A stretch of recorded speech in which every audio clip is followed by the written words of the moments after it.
Hello সবাইকে, রিমিস drawing ওয়ার্ল্ডের নতুন একটা ভিডিওতে সবাইকে অনেক অনেক স্বাগত। কেমন আছো সবাই? আশা করি সবাই খুব ভালোই আছো। সকলকে জানাই শুভ বুদ্ধ পূর্ণিমার অনেক অনেক শুভেচ্ছা। তাহলে আগে আমরা দেখে নিই কি কি লাগছে আমাদের। গয়না বানানোর জন্য খুব বেসিক কিছু জিনিসপত্র নিয়েছি একটা ছোট্ট কার্ডবোর্ড, এক পিস টিস্যু পেপার, কয়েকটা ফেব্রিক রং, দুটো তুলি, একটা পেন্সিল কম্পাস আর একটা সুতো, আর লাগবে কিছু ছোট বল, রঙিন বল। আমি এখানে রঙিন বল ইউজ করেছি, তোমরা চাইলে কটন বলও ইউজ করতে পারো। তাহলে চলো এবার গয়না বানানো শুরু করি।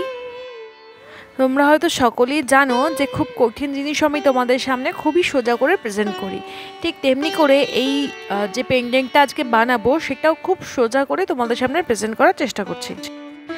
এই পেন্ডেন্টটা বানানোর জন্য সবার প্রথমে ওই যে কার্ডবোর্ডটা নিয়েছিলাম না, সেই কার্ডবোর্ডটার গায়ে একটা ভগবান বুদ্ধের ধ্যানরত ছবি ড্রয়িং করে নিচ্ছি। এই কার্ডবোর্ডটা কোনো স্পেশাল কার্ডবোর্ড এমন ভাবার দরকার নেই, তোমরা যে কোনো পার্সেলের বক্স বা জামা কাপড়ের বক্স কেটেই সেখান থেকে করতে পারবে। আমার কাছে একটা মোটা কার্ডবোর্ডের পিস ছিল, আমি সেখান থেকে কেটে নিয়েছি। এই কার্ডবোর্ডের গায়ে আগে পেন দিয়ে ভগবান বুদ্ধের ছবিটা এঁকে নেব, কারণ পরে যে সেই এক পিস টিস্যু পেপার নিয়েছিলাম না, সেটা যখন এর উপরে লাগাবো পেন্সিল দিয়ে ড্রয়িং করলে সেটা অনেক আবছা দেখাবে, তাই জন্য আগে পেন দিয়ে ড্রয়িংটা করে নিচ্ছি। বেশি কিছু ড্রয়িং করব না, ভগবান বুদ্ধের ফেসটা এঁকেছি আর একটা পদ্মফুল এঁকে নিয়েছি। এইবারে ভগবান বুদ্ধের পেছনে, মাথার ঠিক পেছন দিকে একটা সার্কেল ড্র করব। যেমনটা হয় না ঠাকুর দেবতাদের পেছন থেকে একটা রে বেরোয়, একটা সার্কেল মতো থাকে, সেই সার্কেলটাকেই ড্র করছি পেন্সিল কম্পাস দিয়ে। এবার সেটাকেও পেন দিয়ে একটু হালকা হাতে ড্র করে নেব। ব্যাস, আমাদের ড্রয়িংয়ের কাজ তো একদমই কমপ্লিট। এইবারে কাঁচি দিয়ে বাইরে যে আউটার শেপটা তৈরি করেছি আমরা পেন দিয়ে, সেই আউটার শেপটা কেটে নেব। এই কাজটা করার সময় একটু খেয়াল রাখতে হবে যাতে কাগজটা মানে কার্ডবোর্ডটা বেশি না কেটে যায়।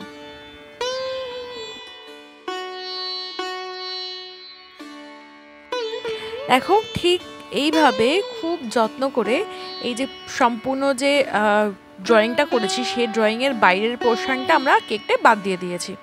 ব্যাস, এইবারে চলো এই টিস্যু পেপারটা ছিল, সেই টিস্যু পেপারটা আঠা দিয়ে আগে পেস্ট করে নিই। তার জন্য আমি র ফেভিকল ইউজ করেছি। ফেভিকল আঠাটাকে প্রথমে একটুখানি লাগিয়ে নিয়ে তুলি দিয়ে সম্পূর্ণ জায়গাটাকে স্প্রেড করেছি। এটা আমি প্রথমে র ফেভিকল লাগিয়ে ফেলেছিলাম, পরে একটুখানি ফেভিকল জলে গুলে ইউজ করেছি। দেখো, ঠিক এইভাবে সম্পূর্ণ অংশটাতে ফেভিকল আঠা আমি এরমভাবে আগে স্প্রেড করে নিয়েছি। এইবারে সেই টিস্যু পেপারের একটা লেয়ার এরমভাবে পাতিয়ে হাত দিয়ে চেপে চেপে লাগিয়ে নিলাম। এইবারে এই যে আরেকটা পার্ট মানে টিস্যু পেপারের আরেকটা অংশ এইভাবে আবার ডাবল লেয়ার করে আটকে দিচ্ছি আঠাটার উপরে। এইবারে টিস্যু পেপারের যে এক্সেস অংশটা আছে সেটা আমরা কাঁচি দিয়ে কেটে ফেলছি।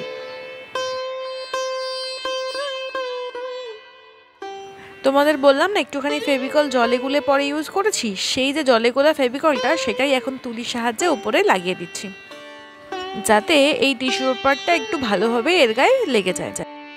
এইখানে তোমাদের বলে রাখি, এই যে টিস্যু পেপারটা আমি ব্যবহার করেছি, এই টিস্যু পেপারটা একটুখানি কটন ভাব আছে, মানে একেবারে কাগজের মতো নয়, একটুখানি শক্ত, মানে শুকনো অবস্থায় ছিঁড়তে গেলে একটু গায়ে শক্তি ব্যবহার করতে হবে।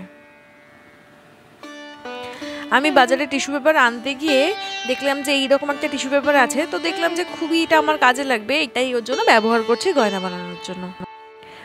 ওপরে যেমনি করে লাগিয়েছি আঠা দিয়ে টিস্যু পেপার, ঠিক সেমভাবে আমি পেছন দিকেও টিস্যু পেপারটা আঠা দিয়ে একদম শক্ত করে টাইটলি সিকিউর করে দিচ্ছি, যাতে সম্পূর্ণ অংশটা সুন্দর করে অ্যাডজাস্ট হয়। তাই জন্য আমি টিস্যু পেপারটা খানিকটা কাঁচি দিয়ে দিয়ে কেটে নিয়েছিলাম। তোমরাও এইভাবে কেটে নেবে, তাহলে দেখবে তোমাদের খুবই সুবিধা হচ্ছে।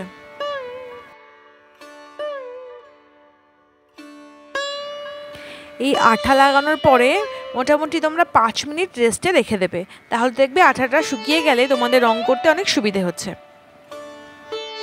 এইবারে হাত দিয়ে চেপে চেপে পিছনে আঠাটা একটুখানি লাগিয়ে দিলাম, যাতে একদম সমানভাবে লেগে যায়। চলো এবার রং করে ফেলি।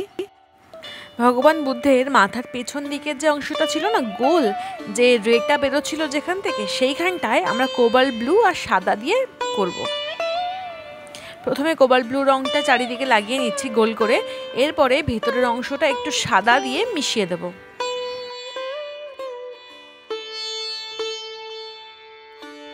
দেখো এইবারে সাদা রঙটা ডাইরেক্টলি আমি লাগাচ্ছি, তোমরা চাইলে একটু মিশিয়ে নেবে রঙের সাথে। এবার মাথার পেছন দিকে সাদার সঙ্গে কোবাল্ট ব্লুটা এভাবে মিশিয়ে দিচ্ছি।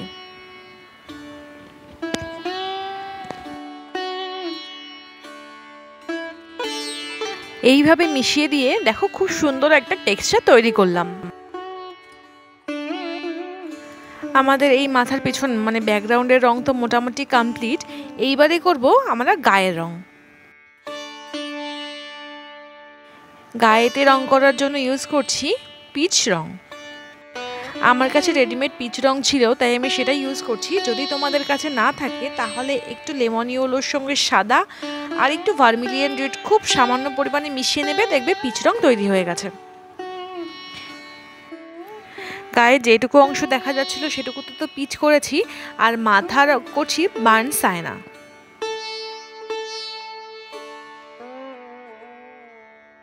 এইবারে নিচে যে পদ্ম ফুলটা ড্রয়িং করেছি সেই পদ্ম ফুলটাই করছি পিঙ্ক। তারপরে হাইলাইট করার জন্য ব্যবহার করব একটুখানি সাদা আর একটুখানি রেড। প্রথমে ফুলের পাপড়িগুলোর উপরে অল্প অল্প সাদা দিয়ে করার পরে একটু রেড দিয়ে নিচের পাপড়ির নিচের অংশগুলো মানে যে ডিপ পোর্শনগুলো আছে সেগুলোকে তুলে দেব। যদি তোমাদের আমার হাতের কাজ ভালো লেগে থাকে তাহলে অবশ্যই চ্যানেলটা সাবস্ক্রাইব করে আমায় সাপোর্ট করো, আর আমার হাতের কাজ তোমাদের কেমন লাগছে সেটাও কমেন্ট করে জানিও। এরকম যদি নতুন নতুন আরও কিছু আইডিয়াস দরকার হয় তাহলে অবশ্যই আমায় কমেন্ট করো, আমি তোমাদের রিকোয়ারমেন্ট মতো ভিডিও প্রোভাইড করার চেষ্টা করব। আমাদের বাইরের পাপড়িগুলো তো হয়ে গেছে, এবার ভিতরের যে বীজের অংশটা থাকে সেটা করার জন্য ইউজ করছি লেমন ইয়েলো আর সাদা। বাস কিছু ডটেড লাইন দিয়ে ভেতরটা করেছি, আর বাইরের অংশটা যে পাতার নিচেরগুলো সেগুলো হালকা সবুজ রং দিয়ে একটু তুলে দিলাম। এবার আমাদের পদ্ম ফুলের লাস্ট ফিনিশিং একটু সাদা দিয়ে হাইলাইট, ব্যাস আমাদের পদ্ম ফুল তাহলে শেষ। এইবারে করব ভগবান বুদ্ধের মাথা আর চোখ। মাথায় রং করার জন্য মাথার বেস কালার তো আগেই করে ফেলেছি বার্ন সাইনা দিয়ে। এইবারে ব্ল্যাক রং দিয়ে মাথার যে আউটার লাইনগুলো আছে সেই লাইনগুলো আগে ড্র করে নেব। আগে আউটার লাইন ড্র করে নেওয়ার পরে বাকি অংশগুলো করব। এইবারে মাথার উপরে যে ছোট ছোট গোলগুলো থাকে সেই গোলগুলো প্রথমে তুলি দিয়ে করছিলাম, কিন্তু দেখলাম যে তুলি দিয়ে করার ফলে ঠিক প্রপারলি শেপটা আসছে না। তাই জন্য আমার কাছে একটা টুল ছিল ক্লে আর্ট করার জন্য, সেই ক্লে আর্টের টুলটা দিয়ে এই গোলগুলো করে দিচ্ছি। এই টুলটা ইউজ করার সময় মনে হলো যেন তুলির থেকে অনেক বেশি সুন্দর হয়ে গোলগুলো পড়ছে। তোমাদের কাছে এরকম কোনো টুল না থাকলে তোমরা কটন বাডও ইউজ করতে পারো। দেখো আমাদের মাথার অংশটা তো মোটামুটি হয়ে গেছে। এইবার করব চোখ, নাক আর মুখ। কালো রং কিন্তু প্রচণ্ড বেশি স্প্রেড হয়, তাই জন্য কালো রং দিয়ে কোনো কাজ করার সময় তুলিতে যাতে কম জল ব্যবহার করা যায় ততই ভালো, সেটাই খেয়াল রাখবে। এই গলার অংশটা রং করার সময় তুলিতে একটু জল থাকার কারণে দেখো কতটা রং স্প্রেড হয়ে গেছে, যেটা পরে আবার আমাকে বেস কালার দিয়ে ঠিক করতে হয়েছিল। কানে পরিয়ে দিচ্ছি একটা দুল, যেটা কিনা অরেঞ্জ কালার দিয়ে। গায়ে একটা অরেঞ্জ কালারের উত্তরীয়, এই উত্তরীয়টাকে হাইলাইট করছি সামান্য রেড রং দিয়ে। এর মাঝখানে আমি একটা টিপও পরিয়েছিলাম, যেটা কিনা ক্যামেরায় কোনোভাবে ক্যাপচার হয়নি। আমাদের রঙের কাজ তো একেবারে শেষ। এইবারে করব হ্যাঙ্গিংয়ের কাজ। প্রথমে যে একটা সুতো নিয়েছিলাম না, সেই সুতোটাকে এইবার এইটার পেছন দিক থেকে এটাকে উল্টো করে এর পেছন দিকে একটা হোল ক্রিয়েট করে সেটা দিয়ে ইনসার্ট করে দিচ্ছি।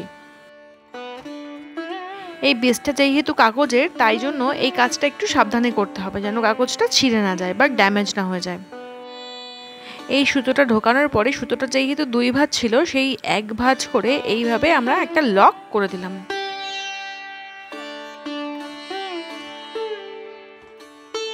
এইবারে সুতোর দুটো প্রান্তই একটুখানি আঠা লাগিয়ে সূচের মতো সূচালো করে নিচ্ছি, যাতে সেই রঙিন বলগুলোর ভিতরে ঢোকানো যায়। এই আঠাটা লাগানোর পরে মোটামুটি 1-2 মিনিট অপেক্ষা করতে হবে আঠাটা শুকানোর জন্য। তারপরে এই রঙিন বলগুলো এক এক করে তোমরা তোমাদের পছন্দ মতো এর ভিতরে ঢুকিয়ে নিতে পারবে। রঙিন বল না থাকলে তোমাদেরকে আগেই বললাম, তোমাদের কাছে কটন বল থাকলে তোমরা কটন বলও লাগিয়ে নিতে পারবে। ইনফ্যাক্ট শুধু কটন বল নয়, তোমরা তোমাদের কাছে যে কোনো বিডের চাইলে পুঁথির ব্যবহারও করতে পারো। সাদা যে মুক্তোর পুঁথিগুলো থাকে সেগুলোও অনেক মানানসই হবে এর সঙ্গে। এইভাবে দেখো আমাদের যতটুকুনি প্রয়োজন ততটুকুনি তো ভরে নিয়েছি। এইবারে সুতোর যে 2 প্রান্ত ছিল সেই 2 প্রান্তে সূচালো অংশ দিয়ে একটা বলের মধ্যে দিয়ে এই দুটো লুপের মতো ভরে নেব, যাতে গলার মধ্যে হ্যাং করতে গেলে আমাদের কোনো অসুবিধা না হয়। নট দিয়ে নেব, ব্যাস, তাহলে আমাদের হ্যাঙ্গিংয়ের টোটাল কাজটাও শেষ। এই দেখো, তাহলে এই হচ্ছে আমাদের ফাইনাল লুক। তাহলে বলো, কত সহজে তোমাদেরকে এত সুন্দর একটা গয়না বানানোর আইডিয়া দিলাম। তোমরা কে কে বাড়িতে এটা বানাচ্ছ অবশ্যই কিন্তু কমেন্ট করো। সবাই সুস্থ থেকো, ভালো থেকো, টাটা, দেখা হবে পরের ক্লাসে।